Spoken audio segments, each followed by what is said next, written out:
আর লিখবে দুর্গার বড় ছেলে কে? গণেশ। দুর্গার বড় ছেলে গণেশ, জানো তো মা? কার্তিক বড় ছেলে নয়।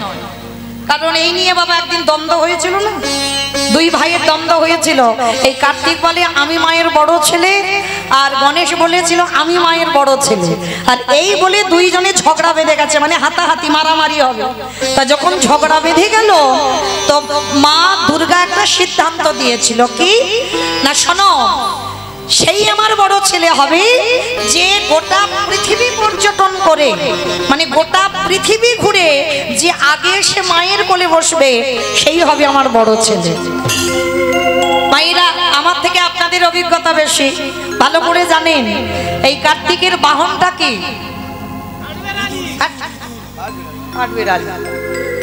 আমাকে গো ময়ূর। আর গণেশের বাহন ইঁদুর।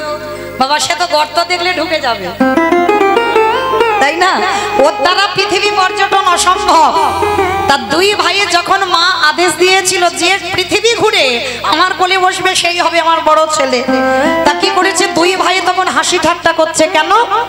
তা কার্তিক বলছে দেখ ভাই তুই তো পারবি না, কারণ তোর বাহন ওইটুকু একটা ইঁদুর, সে যদি জল দেখে 10 পা দূরে যাবে, আবার যদি গর্ত দেখে তো গর্তের ভিতরে ঢুকে যাবে। তাহলে একটা কাজ কর, আমার বাহন তো ময়ূর, মানে এমন উড়বো উড়ে পৃথিবী পর্যটন করি, আমি মার কোলে বসবো, আমি হব মায়ের বড় ছেলে। দুই ভাইয়ের ঝগড়া করে বেরিয়ে গেল। আর দেখবেন বাবা বেটেদের গাঁটে গাঁটে বুদ্ধি, যারা একটু বেটে সেটে হয়, অপরাধ নেবে না, কাউকে উদ্দেশ্য করে বললাম না, কান মুলে নিচ্ছে, হরি বল। যারা বেটে খাটো মানুষ না তাদের একটু বুদ্ধিটা তীক্ষ্ণ হয়। তা গণেশ তো একটু বেটে সেটে ছিলেন নাটা মতো, তা মনে মনে ভাবছে কার্তিক তো চলে যাচ্ছে উড়ে, কিন্তু আমার বাহন ইঁদুর, একে নিয়ে তো পৃথিবী ঘোরা যাবে না, তাহলে কি করব? কৈলাসের মাঝখানে বাবা মাকে বসিয়েছে, আর বাবা মানে শিব দুর্গাকে বসিয়ে ওই ইঁদুরের পিঠে চড়ে ওই কৈলাসটাকে মাত্র 3 বার প্রদক্ষিণ করেছে। আর 3 বার প্রদক্ষিণ করে গণেশ কি করেছে? মা দুর্গার কোলে এসে বসেছে, আর মা হাত দিয়ে লাড্ডু দিয়েছে, আমার গণেশ ঠাকুর বসে বসে লাড্ডুগুলো খাচ্ছে। আর এদিকে বাবা কার্তিকের কাল ঘাম ছুটে গেছে, সে পৃথিবী জয় করে আসছে, ময়ূরের পিঠে ঘোড়া ঘাড়ি করে। এইবার দরজা দিয়ে যেই না প্রবেশ করেছে, দেখা মাত্র ছমকে, আরে বাবা, হ্যাঁ রে গণেশ, তুই কি করে আমার থেকে আগে চলে এলি? মা দুর্গা হেসে বলল বাবা এদিকে আয়, যে বুদ্ধিটা আমার গণেশের আছে সেই বুদ্ধির সেই চেতনা এখনো তোর হয়নি। বলে কেন? বলে শোন বাবা, পৃথিবী জয় করতে লাগে না, যে বাবা মাকে শ্রদ্ধা করতে জানে, যে বাবা মাকে ভক্তি করতে জানে, মূর্তি পূজা করে কিছু লাভ হয় না। যদি এ জগতে কেউ জীবিত ভগবান পূজা করে, তাকে যেতে হয় না নবদ্বীপ, যেতে হয় না বৃন্দাবন, হরিদ্বার, দক্ষিণ ভারত, পশ্চিম ভারত, কুম্ভ মেলায়, কোথাও যেতে হবে না। যদি কেউ একবার জীবিত ভগবান পূজা করে, নিতাই গৌর প্রেমানন্দে বলব। আর জীবিত ভগবান হলো যে যার ঘরের বাবা মা। যাও কোথায় কার্তিক, কিন্তু তোমার ভাই গণেশ ওরে পৃথিবী জয় করতে লাগেনি, ও বাবা মাকে 3 বার ঘুরে ও পৃথিবীর প্রদক্ষিণের কাজ করে নিয়েছে। তাই আমি মা হয়ে আদেশ দিলাম, বড় ছেলে তুমি নও, বড় ছেলে হলো আমার গণেশ।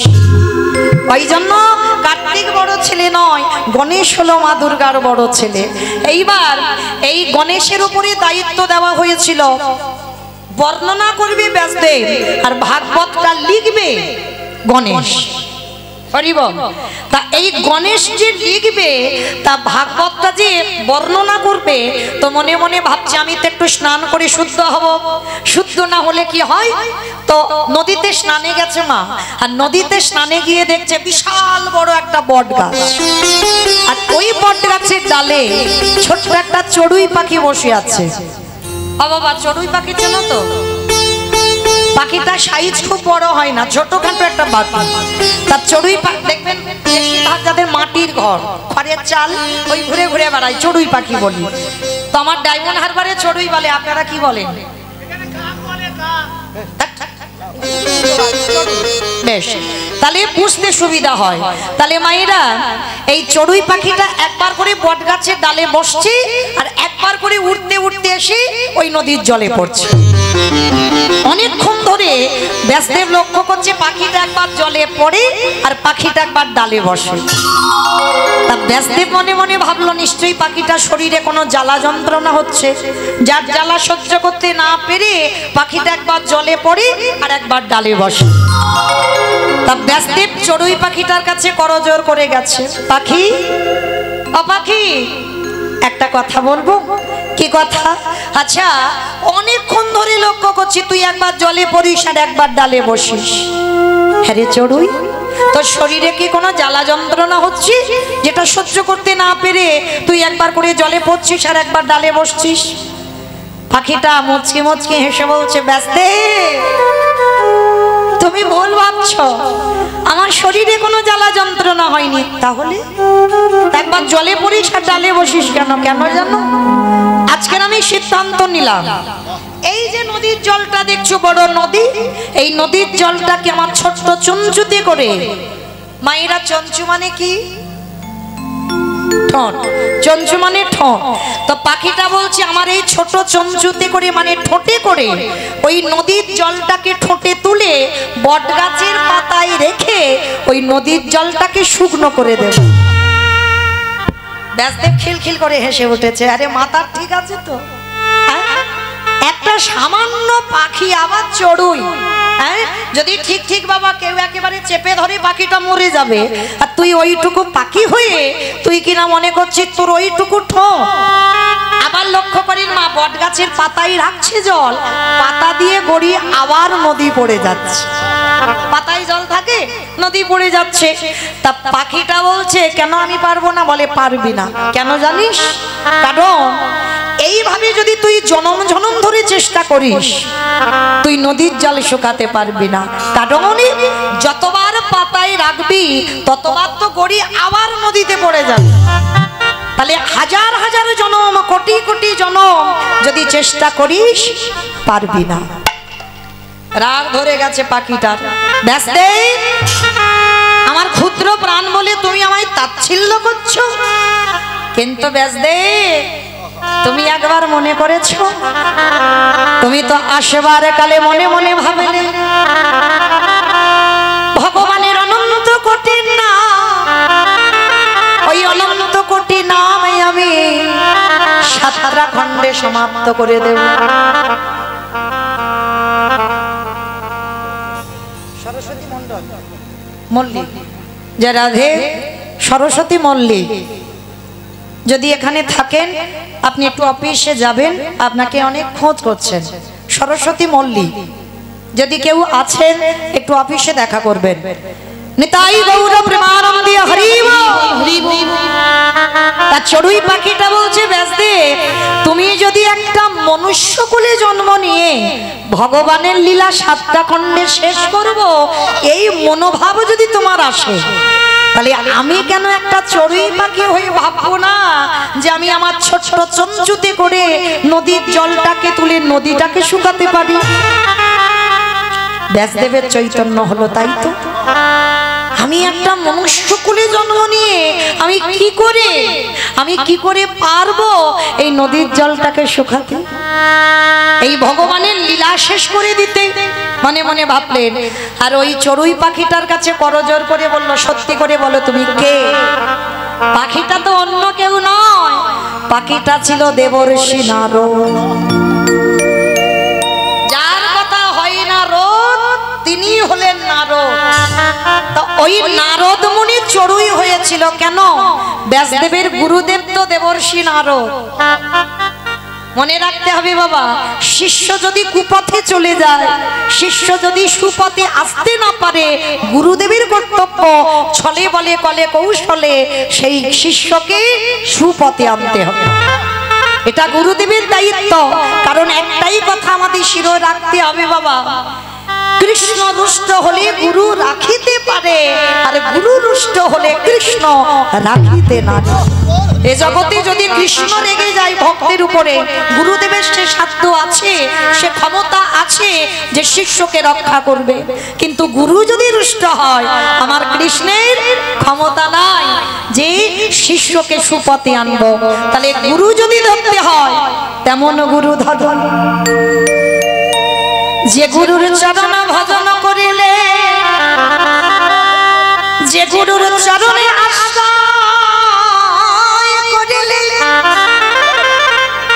একেবারে যদি গুরু চরণ ভজন করা যায়, ওই গুরু চরণ না ধরলে আমার নিতাইয়ের কৃপা পাওয়া যায় না। নিতাই চাঁদের কৃপা না হলে আমার গৌরের চাঁদের কৃপা হয় না। গৌরের চাঁদের কৃপা না হলে আমাদের ব্রজে যাওয়া যায় না। আরে ব্রজে যদি কেউ যেতে না পারো, ওই রাধা গোবিন্দের যুগা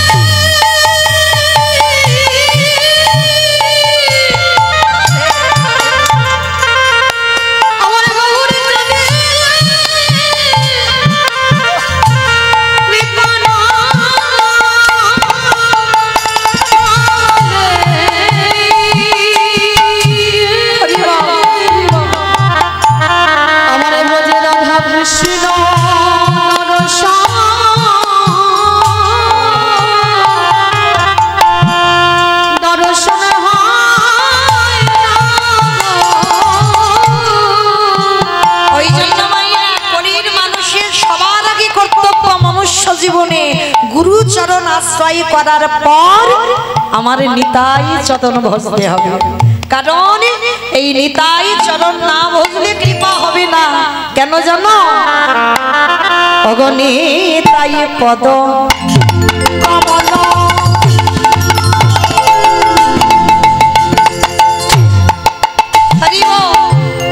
কোটি চন্দ্র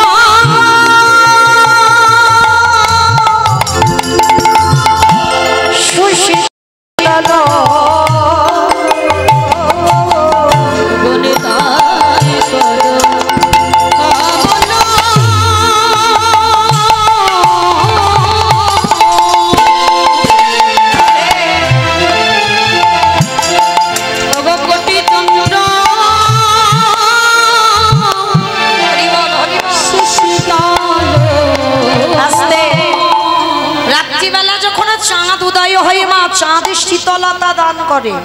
আমার নিতাই চাঁদের চরণের তলাটা ঠিক ওই রকম। নিতাই পদ কমল কোটি চন্দ্র সুশীতল, মানে কোটি চাঁদ উঠলে যেমন শীতল দান করে, আমার নিতাই চাঁদের চরণ তলটা ঠিক তেমন। যে ছায়া এই জগৎ জোড়া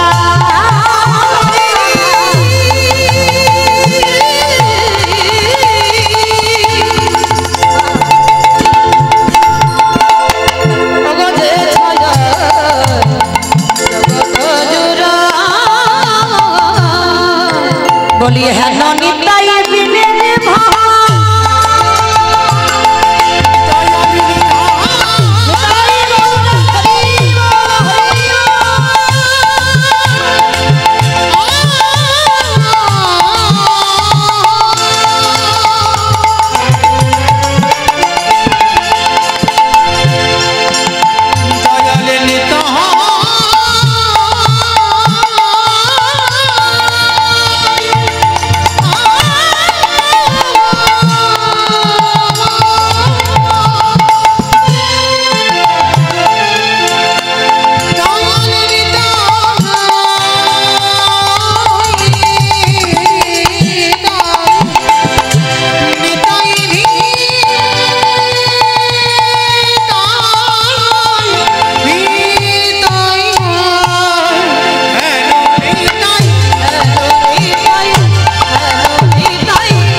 ললিতা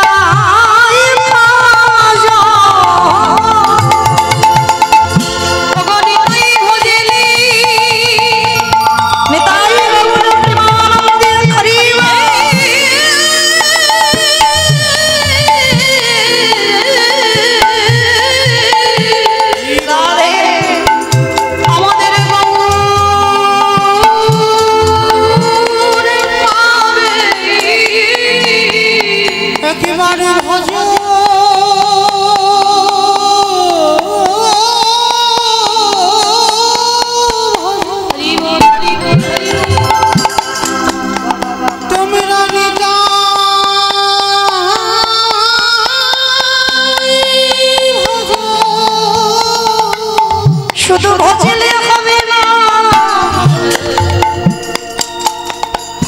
ওই গোবিন্দ যদি কৃপা পেতে চাও একেবারে ভক্ত ধুলা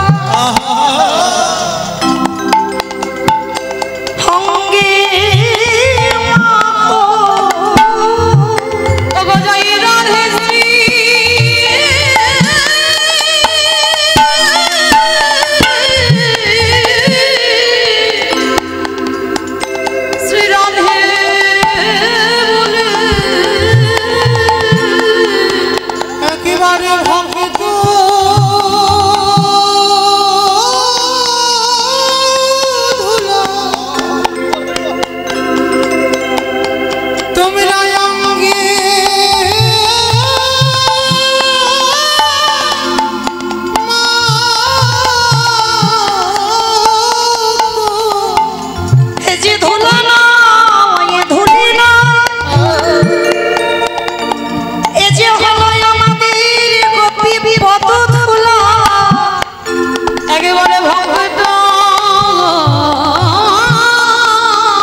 আমারে ভগবান কি আর থাকিতে পারে তাই রাধিব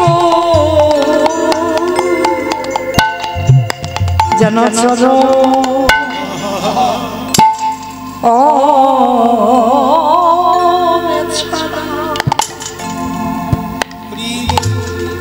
ছাড়া রাধিব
রাধে চলো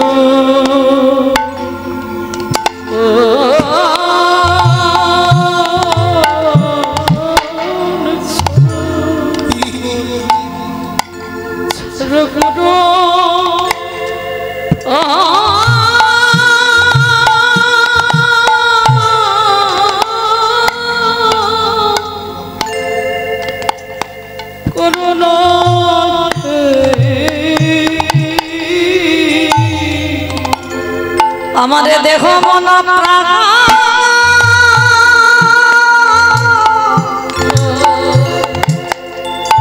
আমারে জীবন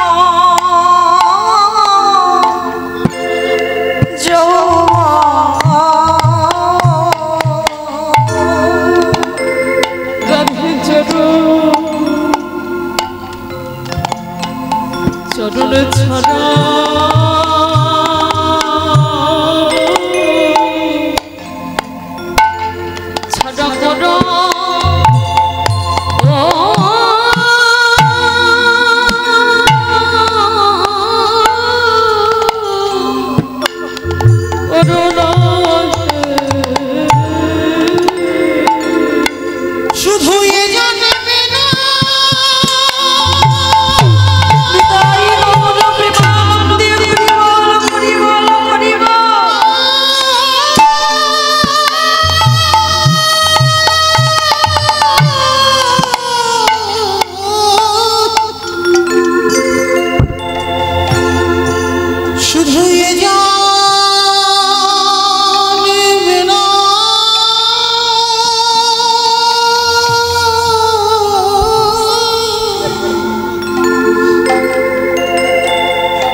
প্রতি জন্মে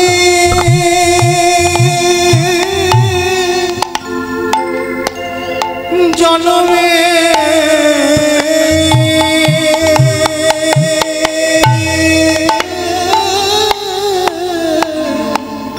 রাধে চলো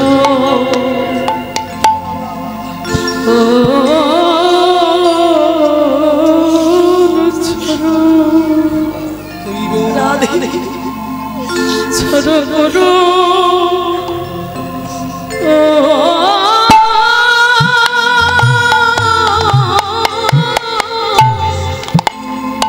করোনা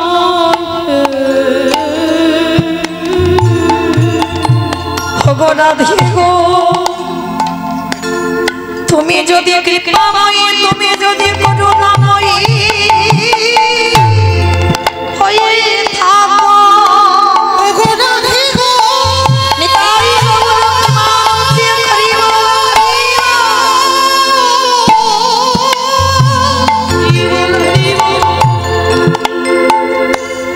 আমার জন্মে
কেশে ধরে তুমি শিখাইয়ে আবার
যদি আসি ফিরে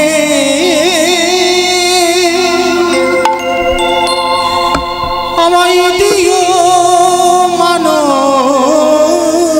জনম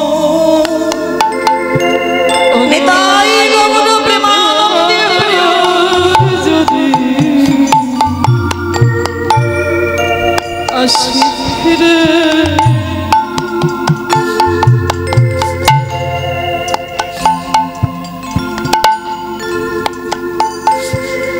আমায় দিও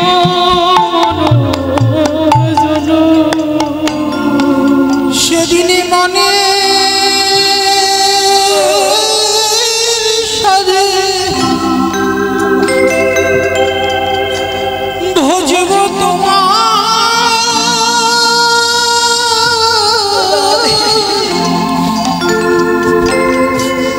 ওগো রাধা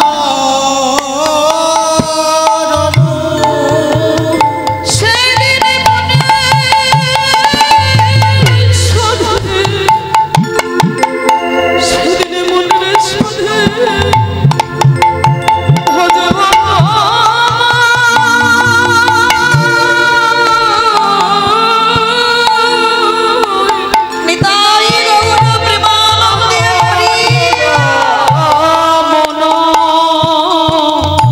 আবার যদি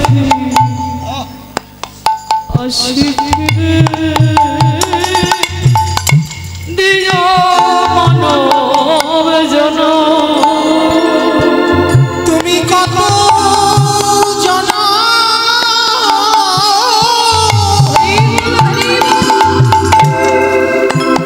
ওগো পারিব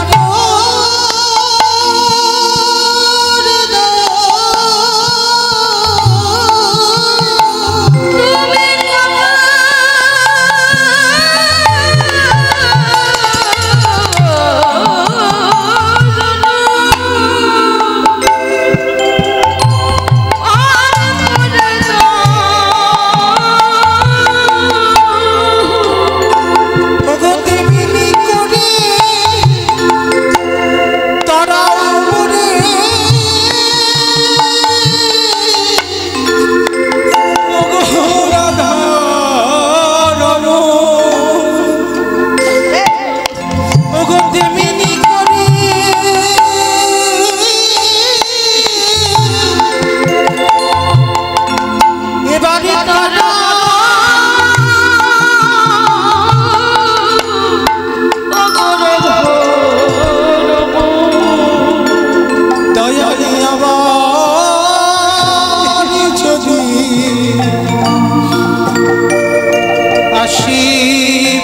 মায়েরা মনুষ্য কুলে জন্ম নিয়ে যেটা আমরা করে দেখাতে পারি অন্য কোনো জন্মে আমরা করে দেখাতে পারি না।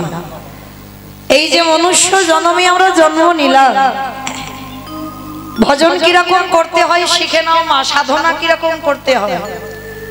আমাদের মতো একজন সাধারণ একজন নারী গো জন্ম থেকেই ভক্ত বাড়িতে জন্ম হয়েছিল, কিন্তু মেয়েটা জন্মাবার পরে যে বাড়িতে বিয়ে দেওয়া হলো বাবা ঘোর নাস্তিক। মায়েরা কথাটা একটু মন দিয়ে শুনবে যদি কারো চেতনা ফিরে যায়। ভক্ত পরিবারে জন্ম নিল মেয়েটা, বাবা মা প্রসাদ ভোজি, গর্ভ থাকাকালীন থেকে মেয়েটা প্রসাদ পায়। জন্ম থেকে ভক্ত বাড়িতে গীতা পাঠ, ভাগবত পাঠ, হরিনাম সংকীর্তনে সর্বদা মেয়েটা ডুবে থাকে। মেয়ে যখন বড় হলো দেখাশোনা করে বিয়ে দেওয়া হলো মা। বাবা মা আদর করে মেয়েটার নাম রেখেছিল শক্তুমা। তা মেয়েটার বিয়ে দেওয়া হলো, কিন্তু যে বাড়িতে বিয়ে দিয়েছে বাবা ভক্ত বাড়ি নয়, ভক্ত পরিবারও নয়। ভক্ত মানে শুধু বাবা এটাই বুঝবেন না যে তিলক সেবা করা থাকবে, গলায় মালা থাকবে, গেরুয়া বসন থাকবে, তবেই ভক্ত।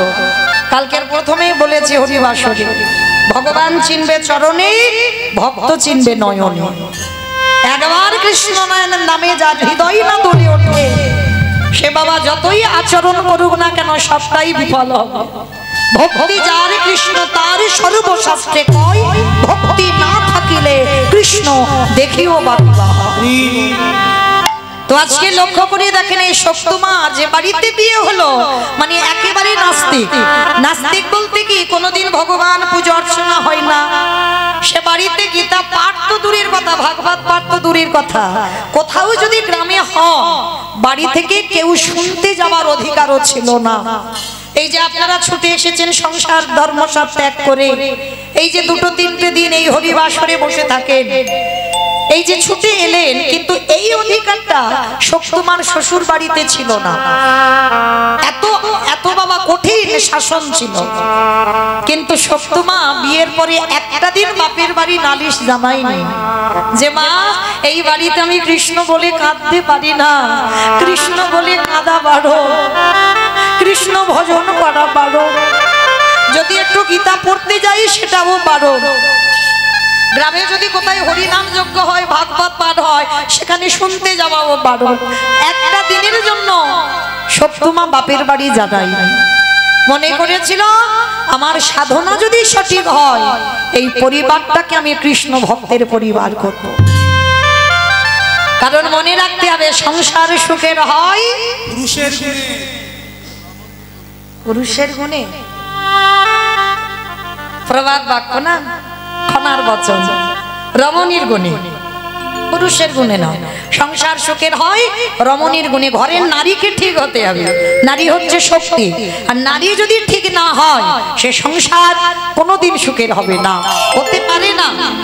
তো আজকে শক্তুমা কি করেছে, কোনোদিন বাপের বাড়ি জানালো না, কিন্তু মনে একটা সংকল্প ছিল যে আমি কোনো না কোনো দিন আমার পরিবারটাকে কৃষ্ণ ভক্তের পরিবার করব।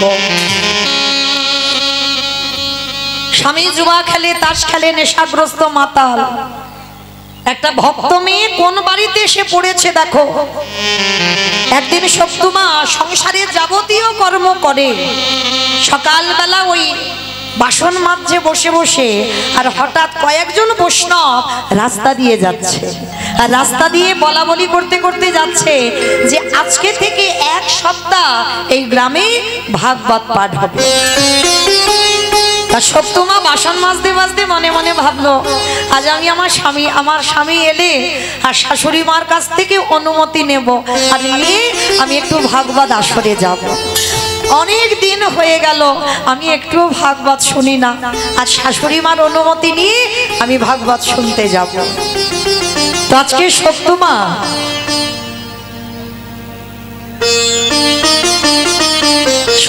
যেই না আজকে কি করেছে বাবা, ভাগবত পাঠ হবে, শাশুড়ি মার কাছে গেছে, মা আমা একটা কথা বলবো। তখনকার দিনে শাসন তো মা খুব, হরি বল করুণিটা দাও, এত শাসন ছিল বাবা, এখন তার ঘোমটা টোমটার বালাই নাই। আর ঘোমটা দিবে কি করে বাবা, সব যদি চুড়িদার নাইটি হয়ে যায়। কিন্তু তখনকার মায়েদের সংসারে ছিল মাথার ঘোমটা টলতো না।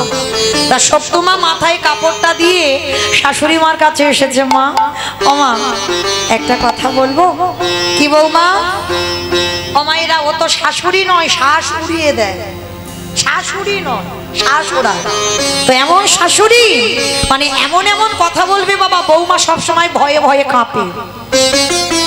এরকম শাশুড়ি অনেক বাড়িতে আছে। তো আজকে এই সপ্তমা বলছে, মা, ওমা, তুমি আমার অনুমতি দাও না, আমি একটু ভাগবত শুনতে যাব। অসম্ভব! তুমি আমার বাড়ির বউ হয়ে তুমি কিনা যাবে ভাগবত আসরে? সবাই ওই হরি হরি করে নাচবে আর তুমি ওই নাচের আসরে যাবে? আমি তোমাকে যেতে দিতে পারি না। আর আসুক, এক্ষুনি ছেলে আসুক, আর ছেলে এলে আমি ছেলেকে বলবো তুই ভাগবত শুনতে যাচ্ছিস।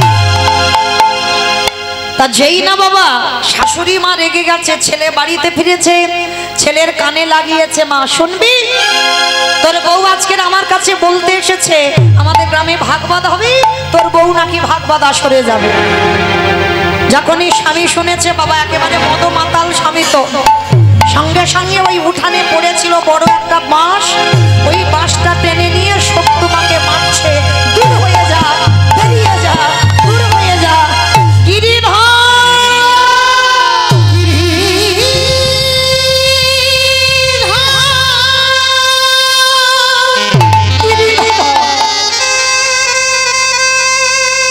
একেবারে দেখা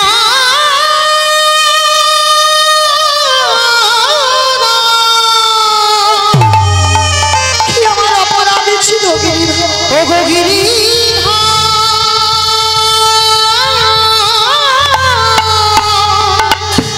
দেখা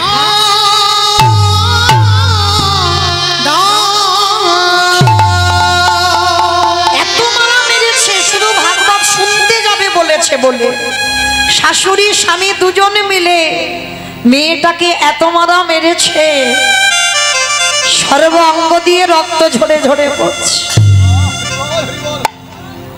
ঘরের মধ্যে গিয়ে জানালা দরজা বন্ধ করে ভগবানের চরণে বসে বসে কাঁদে আর বলে, দয়াময়, কি আমার অপরাধ ছিল, কি আমার অন্যায় ছিল বলতে পারো? যে অপরাধের জন্য একটু তো তোমার ভজন কীর্তন শুনবো বলতে চাইলাম, তার জন্য আমার শাশুড়ি আমার স্বামী ধরে কি মার মারলো। তুমি কি আমার চোখের জল দেখতে পাও না? তুমি কি আমার ডাক তোমার কানে চাই না? বসে বসে কাঁদছে আমার গিরিধর।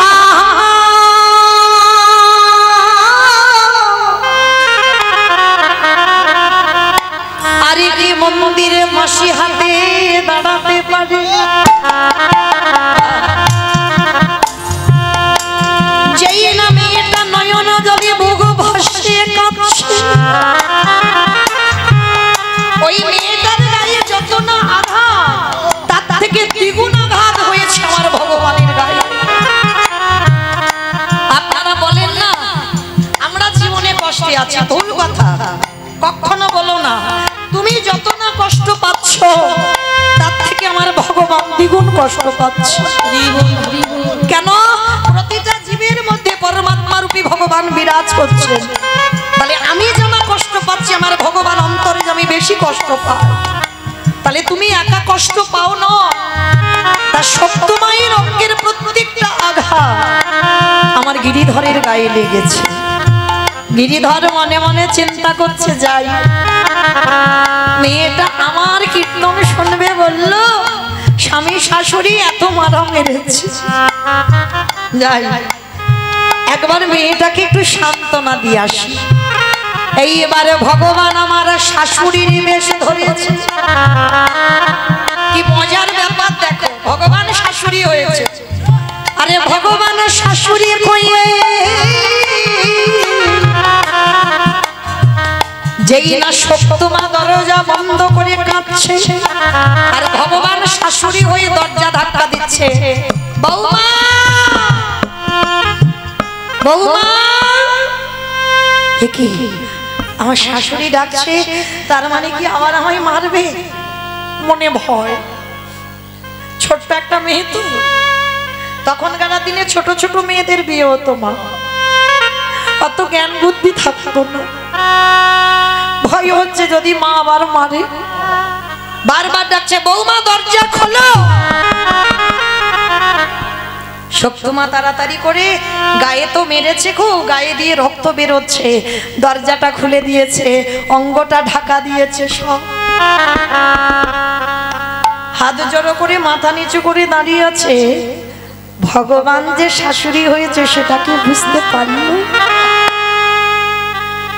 ভগবান এসে সপ্তমায়ের মাথাতে হাত দিয়েছে। পরশমণির পরশে লোহা সোনা হয়, আর আমার গোবিন্দ যদি কোনো ভক্তকে পরশ করে, তার হৃদয়টা সোনার থেকে আরো মূল্যবান। ভগবান আমার শক্তমায়ের মাথায় হাত দিয়ে বলছে, কিরে আমি মেরেছি, বড় কষ্ট হয়েছে, আমি মেরেছি বলে তোর ব্যথা লেগেছে, কই দেখি কোথায় কোথায় মেরেছি। ভগবান হাতগুলো দেখলো, মেরেছি, রক্ত ঝরছে। সর্বঙ্গে ভগবান হাত বুলিয়ে দিচ্ছে, সব জ্বালা যেন নিমিষে জুড়িয়ে গেল। শাশুড়ি মা মাথায় হাত দিয়ে বলছে, এই মেয়ে, আমি বকেছি বলি, মেরেছি বলি যাবি না? যা, আমার ছেলে এখন ঘরে ঘুমাচ্ছে, ছেলে তো জানতে পারবে না, যা তুই এই রাত্রিবেলা তুই ভাগবত শুনতে যা। আর শোন, ছেলে তো জানবে না, সকাল সকাল চলে আসবি। আর আরেকটা কথা, ওই ভাগবত শেষ করে আমার জন্য একটু প্রসাদী নিয়ে আসবি। ওটা শাশুড়ি নয়, ভগবান শাশুড়ি হয়ে অনুমতি দিল। আর এদিকে শক্তমা তো হবা, মা আমি যাব, আমি যাব ভাগবত শুনতে। কেন রে? আমি বলছি অনুমতি দিচ্ছি, তুই যাবি না কেন? যা যা যা, তাড়াতাড়ি চলে যা, আমার ছেলে ঘরে ঘুমাচ্ছে, জানতে না পারে, চলে যা। ভগবান শাশুড়ি হয়ে দরজাটা খুলে দিল। শাশুড়ির কাছ থেকে অনুমতি নিয়ে বৌমা চলে গেল আজ সেই ভগবানের আসরে।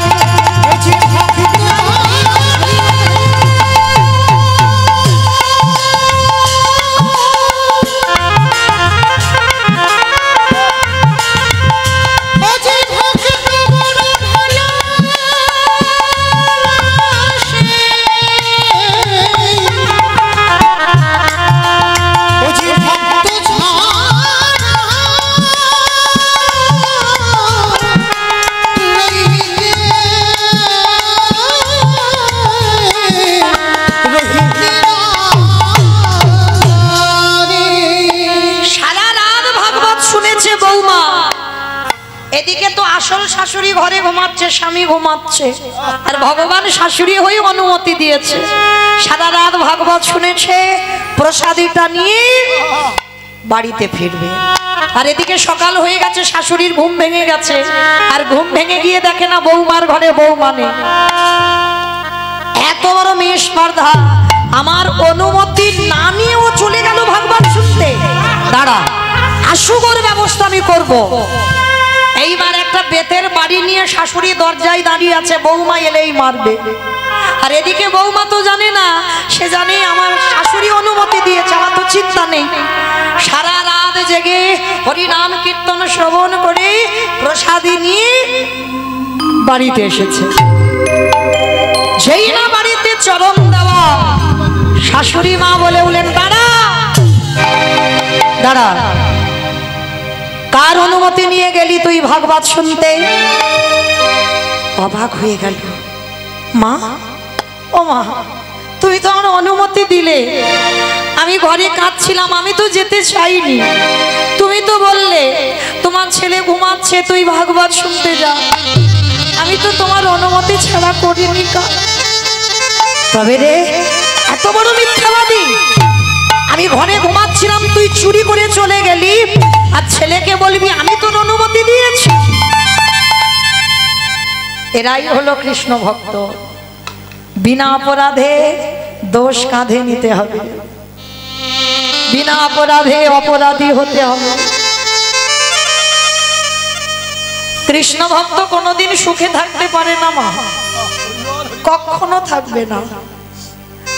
কৃষ্ণ ভক্ত যদি তুমি হয়েছো, মৃত্যুর আগের দিন পর্যন্ত তোমার কষ্ট পেতে হবে। যে কষ্টটা তুমি কাউকে বলতে পারবে না। কারণ কৃষ্ণ ভক্ত যারা, যে করে আমার আশ তারে করি সর্বনাশ নয়। ভগবান জীবনে সর্বনাশ করে না বাবা, কারণ ভক্ত তার জীবন, ভক্ত তার প্রাণ। সর্বনাশ নয়, সর্বনাশ। কথা বানানগুলো খেয়াল করতে হবে। যে করে আমার আশ তারে করি সর্বনাশ। সর্বনাশ মানে আত্মীয় পরিজন, বন্ধু বান্ধব, জায়গা জমি সম্পত্তি, যাকে তুমি সব থেকে বেশি ভালোবাসতে, জীবনে প্রথমবারেই ভগবান আগে কেড়ে নেবে। কেন? ওকে যদি কেড়ে না নি, ও সারা জীবন আমার হতে পারবে না। সব নাশ করে দেবে, আর সব নাশের পরেও যদি আমার চরণ না ছাড়ে, তারপর হয়ে যায় আমি সেই দাসের অনুদাস।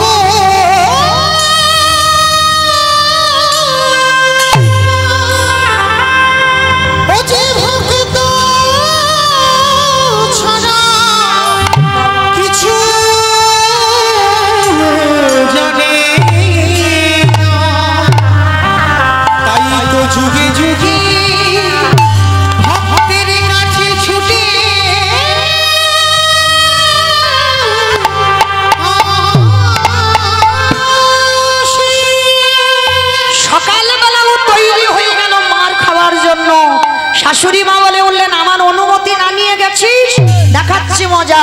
সকালবেলা ভাগবত শুনে আসতে এত মারা মারছে, আর থাকতে পারে না, চিৎকার করে ডাক দিল, গিরিধর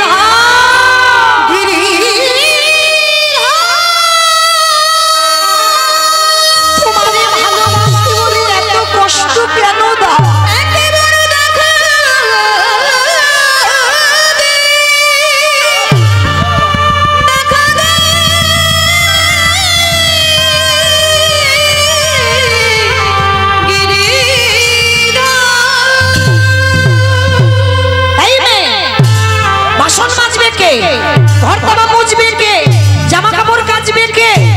তুই সকালবেলা ভাগবত শুনে সারা রাত জেগে বাড়ি ফিরছিস।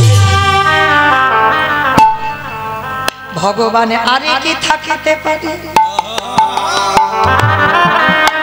মন্দির থেকে বাহির হয়ে ভক্তির কষ্ট হবে জেনে, এঠো বাসনে ভগবান মেজে দিল, জামা কাপড় ভগবান খেচে দিল।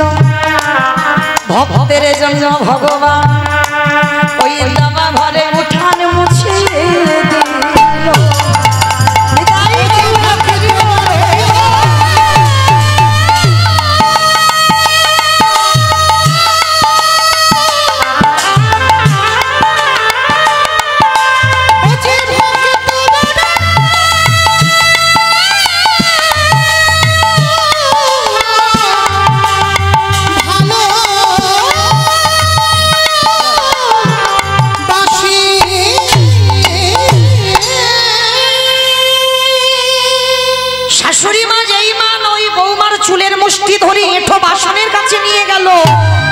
দিল মা বাসন মাজে পরিষ্কার, জামা কাপড়ের কাছে নিয়ে গেল, সেখানে জামা কাপড় কাঁচা হয়ে গেল, ঘরটা পরিষ্কার হয়ে গেল।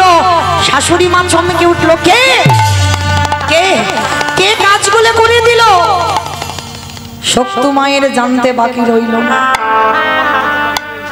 তার মানে কাল রাত্রিবেলা আমার শাশুড়ির ডুবু ধরে গিরিধর তুমি এসেছে, কারণ আমি ধরতে পারিনি তোমায়। তুমি যখন আমার পরশ করেছিলে আমার দেহটা শীতল হয়ে গেল, আমি ধরতে পারিনি, আমি তোমায় চিনতে পারিনি। সত্যি করে বলো তুমি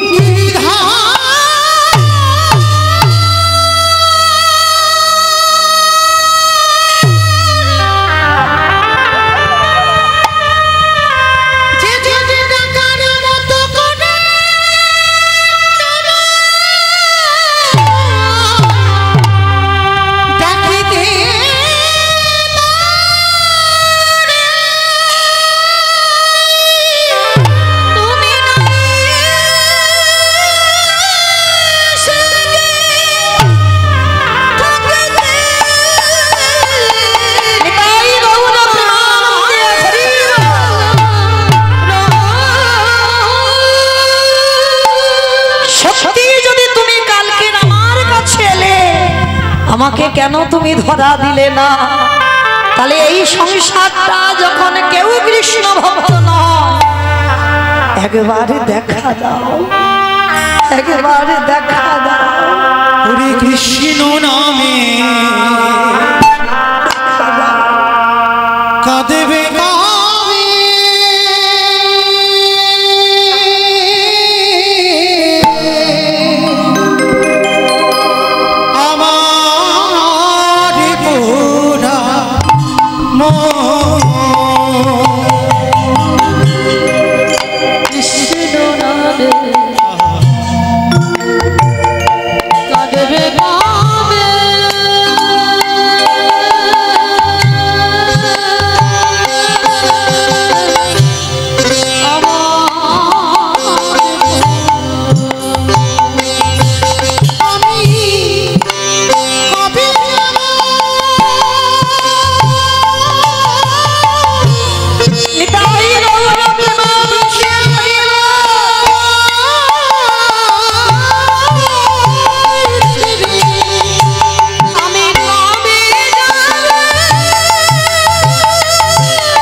কৃষ্ণ নামে নিতাই গৌর হরি বল হরি বল হরি বল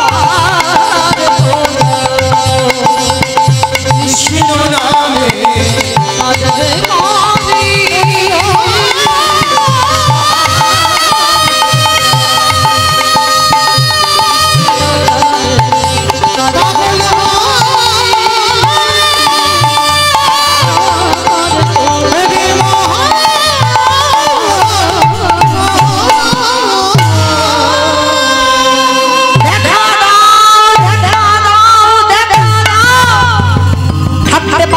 ভগবান ওই পাথরের মূর্তি ত্যাগ করে সচল মূর্তি ধারণ করে ডাক দিল সত্যমা।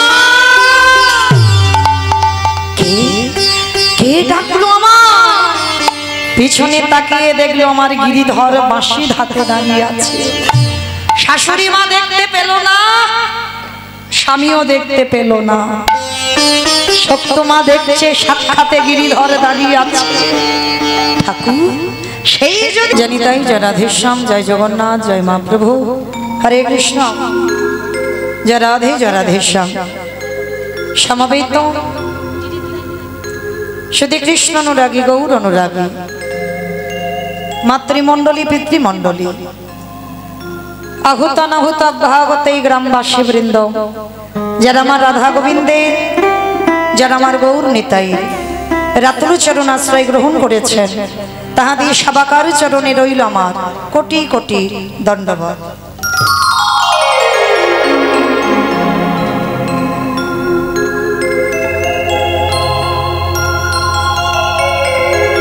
তারপরে জানাই এখানে যত সাধু গুরু ব্রাহ্মণ বৈষ্ণব আছেন, তাহাদের পাদ পদ্মে রইল আমার ভক্তিপূর্ণ দণ্ডবত প্রণাম। তারপরে জানাই বাবা, আমি আমার পিতামাতার চরণে, আমার শিক্ষা গুরু দীক্ষা গুরুর চরণে অনন্ত কোটি কোটি দণ্ডবত প্রণাম। তবে আমার হেন পাতকেরই নেয় বৈষ্ণব দর্শন শাস্ত্র, সে যে প্রগাঢ় সমুদ্রবত, আর সেই সমুদ্র মধ্যে যে তত্ত্বরূপ রত্নটা লুকানো আছে, আমার পক্ষে একটা অনুপযুক্ত ডুবুরির সম্ভব নয় সেই তত্ত্বরূপ রত্নটাকে সমুদ্র বক্ষ থেকে উদ্ধার করবার। তথাপি আপনাদের মতো সাধুগুরু বৈষ্ণব, আপনাদের মতো গুরুজনদের পদতলে যখন দাঁড়িয়েছি, আপনাদের মতো গুরুজনদের পদধূলা শিরোধার্য করি, গৌর গোবিন্দের কৃপা মাথায় নিয়ে, পিতামাতার আশীর্বাদ মাথায় নিয়ে আজকে শুরু করব ভগবানের সেই মধুর নাম।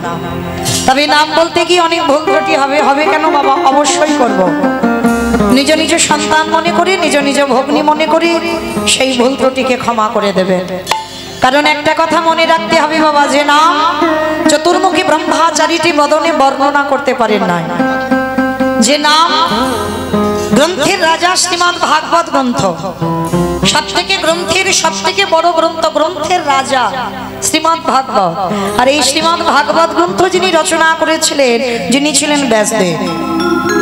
মায়েরা, ব্যাসদেবের মনে একদিন অহংকার জন্মেছিল। শুধু এই আপনাদের আমাদের মতো মানুষের মনে অহংকার আসে, আর দেব দেবী বা যারা মহাপুরুষ তাদের মনে অহংকার আসে না?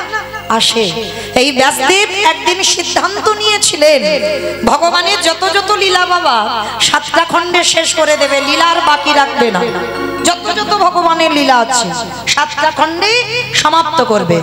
তো এই কথা ভেবে ব্যাসদেব কি করেছিল? মনে মনে ভাবছে আমি তো রচনা করব,